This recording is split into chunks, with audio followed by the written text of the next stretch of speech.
Hold on, wait before you sign that contract. Before you raise your right hand and you swear in to the military. Let me tell you about these pros and cons. Let me give you the truth, the unfiltered, unapologetic, lived the life truth. Everyone talks about the military benefits. Oh, the VA loan. Oh, the health care. Let's get right into these cons. Let's get into the nitty gritty of why or why not you should join the military, right? Con number one, and I need this to really hit your soul. You need to understand this deeply. And I low key wish that someone would have said this stuff before I did it. There's no regrets in this, right? But just understand this. The first con I have for you, you cannot quit. That's right. You cannot quit. You're like, what do you mean? You can't call out, bro. If you're hungover, if you don't feel like it, like you literally cannot quit the job. You can get in, you could be in for 2 months and you're like, man, this really ain't for me. This mill life, this is for the birds. This is not for me. I'm not built for this kind of life. I'm quitting. No, you're not. Because what you're going to do is you're going to call off of work, or you might not even call off. And then what's going to happen is if you're a single soldier, they're going to come to your barracks room and tell you to bring your ass downstairs and continue on with your day. If you're a married soldier, they're still going to show up to your door and be like, get your ass outside. Let's continue on with this day. So just keep in mind, before you swear in, before you sign that contract and you sign your freedom away, you cannot quit the job. You cannot quit the military. You can't quit. And if you do not show up, you will get a write-up, and then another write-up, and then another write-up, and then you'll get kicked out the military completely, which means you're going to get a dishonorable discharge, and now McDonald's won't even hire you. So just keep that in mind. I truly let it sit in and sink in. You cannot quit. You know how many jobs I called off to, or just plain simply didn't show up because I didn't give a fuck? How many times I called and I'm like, yeah, I'm sick. Wasn't sick at all. Just didn't want to, I didn't feel like it. Yeah, you cannot feel like it so much in this job. So much. You wake up like, man, I don't want to do PT. Oh, you're going to do PT.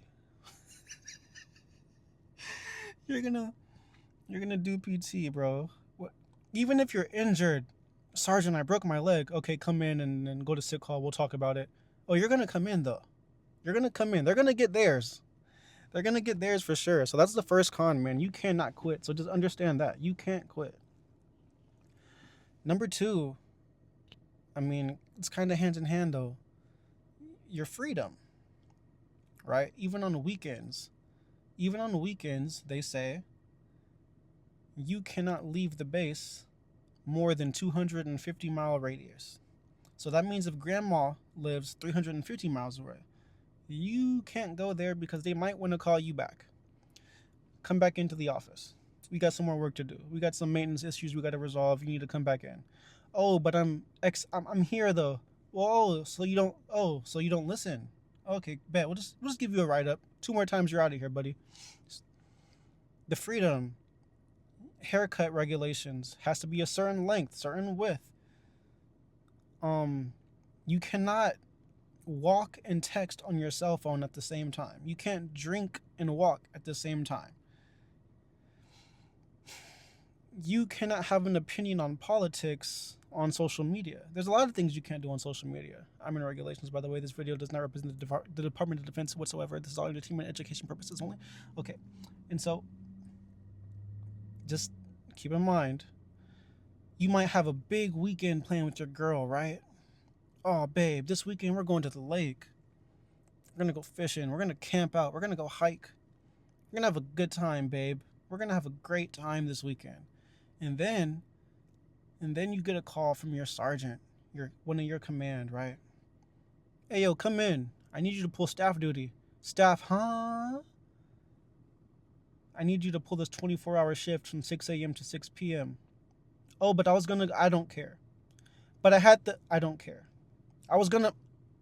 Are you on your way yet?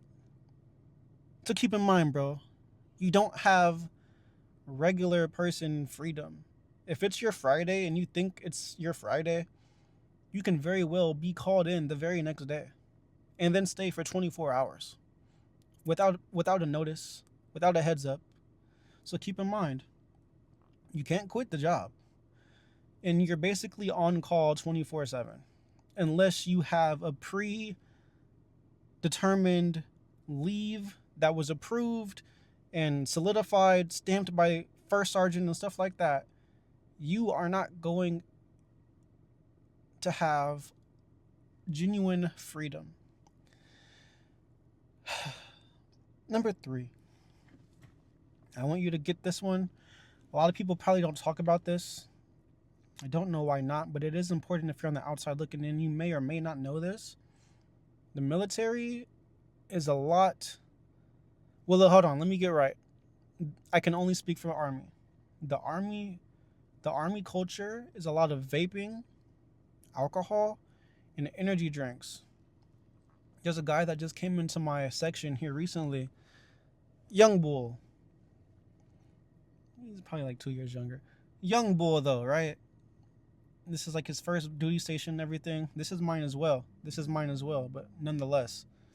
His first 2 days, just a regular soldier, right? Next day, he comes in with the Monster energy drink at 6 a.m. This is a regular thing, a Red Bull or a Monster at 6 a.m. Next day, another Monster, 6 a.m. for PT. Next day, and so the habit is building. And then here recently, the vape. And so this culture that the Army has is it's not even peer pressuring, but like you're going to begin to feel like, oh, this job is so tiring, so draining, so stressful. I need to vape. I need an energy drink. I'm so tired, right? Right? And I even bought into this propaganda. I've been at this duty station for almost 4 months. The first week, I'm Monster energy drinking heavy. I'm going crazy with it. Heavy, like 2 a day. Start vaping. I'm glad to say I haven't had alcohol in about a week. I haven't vaped in close to a month. And I'm genuinely not going to go back to the habits because it serves no purpose in the person that I truly want to become. And so I have to let that stuff go. You can be in the military, you can be in the Army, but don't let the culture change who you are as a person and what your goals are as a person, because that's what the 96% of the people I work with vape, energy drink, alcohol. It's a regular thing. It's not a question. No one looks at it funny. It's just a part of the Hua culture, right? So it's just a part of kind of what that's like. Maybe other bases and other units are different, but that's how mine's is. That's what it's like, man. So number 1, you cannot quit. You won't quit unless you never want to get a job. Number 2, you don't have freedom. You're never off when you think you're off. You're off when they say you're off, and then even then you're not off. Number 3, just beware of like the culture, the toxic vaping and drinking energy drinks. Like doing that for an extended period of time is not beneficial for your health, and those can become addictions. Energy drinks can be addictive. Vaping is addictive. Alcohol is definitely addictive, right? So just be aware of that. And then 4, I'll make this the last con. If you enjoy this, I'll make a part 2, because really the career is so broad, so vast. I can speak to a lot of things. But number 4, and I guess it's really, you know what? I'll say this one. I was going to say something else, but I'll say this. If you're a single soldier and you live in the barracks, you don't get genuine privacy. I'm married, so I can't relate, but I know this to be true. At least every month they're doing barracks inspections. And within the barracks, higher ups are going to come into your room, check it out. So there's no privacy. And then also in the barracks, you're sharing with a roommate right next door. You can't just walk around naked and stuff like that. Like, it's not like private. You might hear your neighbor getting it on. Your neighbor might be bumping music all night long. Who cares? Your neighbor might be arguing with a girl on the phone. Like, there's no genuine solitude, privacy for a single soldier. I'm married, I live on post, but I can go to my house and get away from the military ish life for a second, for a short period of time, because you never know. I might get called back in later. But beyond that, in the barracks, like, you don't just, it's not like your own home. It is temporary housing, and you know that getting into it. You know you're going to be in temporary housing. But like in basic and AIT, you might be thinking, oh, when I get to Army or big Army, I'll have my own privacy, my own freedom. No, they will still come and look in your room and inspect your room, make sure nothing's going on, right? They'll even do a white glove inspection here and there, making sure it's squeaky clean, literally squeaky clean, checking everything. And sometimes it's just for a standard of living check type of thing, but nonetheless, bro, as an adult, you probably don't want other adults just coming in and infiltrating your space. So just know that that comes with this game. And then also, barracks, I don't live in them. I can't speak to it too much. But I know, like, your roommate could literally be up all night loud, getting it on, gaming, music, who knows, right? And you can't really do anything about it. You can't ask to move or switch. Like, most likely they're going to tell you to F off, man. And that's the truth. So those are the cons. And like I said, if you enjoyed this, like, comment, subscribe. I'll make a part 2. If you want a part 2, comment part 2. I'll gladly give you some more, right? So pros. There's a lot of pros. Like, just like there's a lot of cons. But anyways, the first pro I'll say is that you can go to school for free, right? This is a basic one. Oh, you can go to school for free. Yeah, right. But recognize this, though. On the civilian sector, if you go out to college and you want to attain a bachelor's degree, you're going to be in a lot of debt for a long time. I'm enrolled in school now for free. The classes I take and everything, I'm going to obtain a bachelor's degree for free. Now, whether you like school or not, I never liked school. If I chose to get out, though, I have a bachelor's degree. And now I would be a bachelor degree having United States veteran. I am more of a threat to you in the marketplace when it comes to getting a job because I'm a veteran and I have a bachelor's degree as opposed to someone who just has a high school diploma. And so I never really wanted to go back to school. I didn't really like school because you also have to think student debt. Who wants to be paying debt for the rest of their life, right? So if you go in, you can go into school for free. It's a powerful thing if you really have a plan for what you want to do with yourself. And even if you don't have a plan with it, get a degree because it's free. It's literally freaking free. Go to a school that they cover fully and you get yourself a degree. So that means if you get out, you got a degree. And it was free. There's no hurt with that, right? So take advantage of that. Number 2 benefit, young or old, you can travel for free. You might not like where you get put.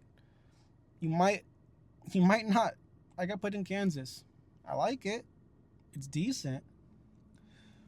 But eventually you'll go on a rotation or a deployment and then you'll get to see somewhere else out the country. And then that's the travel for free aspect. And then also they have Space A where you can look for flights and travel for free. But that's kind of complex to get into. You got to have availability. And then also you have to have the time off already. So you have to coordinate that very strategically. So it's difficult. But you get to travel and see something else. See something new. Get out of your state. Get out of your city. You know, you're used to the environment you grew up in. The same friends, same people, you know, same family members. You want to get up out of there and begin to live your own life. So you can travel for free and go to school. Another thing is the steady income. One thing about it, like if you work a full-time job, man, just like I said, you can't quit. They can't fire you unless you get like a DUI or you piss hot and like for weed or something, like, or domestic violence. Like, they can't fire you. So that means that check is coming mid-month and the end of month, no matter what. So you can always count on that. So that's a very relief-giving feeling when you know that that check is coming. That check is coming. Because say you're on the civilian side, your job is just like, hey, we're letting you go. Or, hey, we're cutting your hours back. Man, I got a family to feed. I got this bill. I got this credit card. The civilian job don't care. Here in the military, though, you're going to get that check constantly coming in. That money, baby. Money, baby. Money, baby, yeah. So you want to Take advantage of that. It's a great opportunity to save. Your bills should be low if you're a single soldier in the barracks, right? You have no living expenses. Your food is covered. Your housing is covered. Literally, what do you have? A phone bill, maybe car insurance, possible car payment if you were silly. But it's a strategic time to be able to stack up your bread and stack up your funds if you are a single soldier, because you don't have very many bills. You can use your whole contract to stack it up to the ceiling, to the roof. Stack that paper to the roof. And then hopefully coming up with a plan to exit with your new money, unless you want to stay in and this is the lifestyle that you want to live. But beyond that, it's just so vast, man. But these are just some quick off the dome cons and pros about joining the military, joining the army. You got to make your own decision. Pray about it. Talk to God about it. If you're a man or woman of faith, I am. Pray on it. Is this for me, God? Is this something that I should pursue? Wait for the answers. And if you're not, still just assess what I was given. Assess what I told you. Meditate on it. Think on it. Are these things you're willing to accept for 3 years, 4 years, or are they not? And make that decision for yourself. So I hope this video was informative. I hope this gave you some kind of insight from the outside, or maybe you're already on the inside and you're just watching for fun. I appreciate that. And last but not least, don't forget to leave a like, comment, and subscribe, baby. God bless.